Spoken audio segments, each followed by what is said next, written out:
Yan. At the age of 64, hello, good morning. At the age of 64, ito po, kailangan tayo ay laging healthy. Exercise lang po o mag-walking po tayo every morning para po healthy tayo. Nakakakain man tayo kumisa ng mga hindi dapat na kainin. As long as na nag-exercise po tayo, hindi mawawala-wala yung tsaka drink water po every time. Yun po ang pinakang Tsaka di kung may pera po, bili kayo ng mga prutas at yun ang dapat kainin. Yan. Yun lang po ang dapat gawin.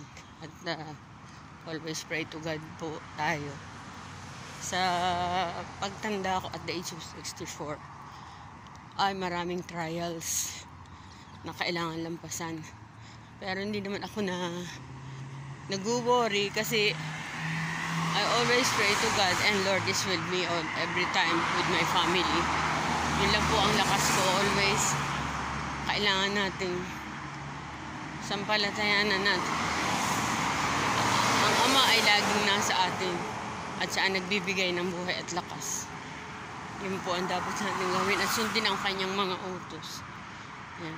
Sa kanyang mga sinasabi na dapat ay gano'n ng isang tao.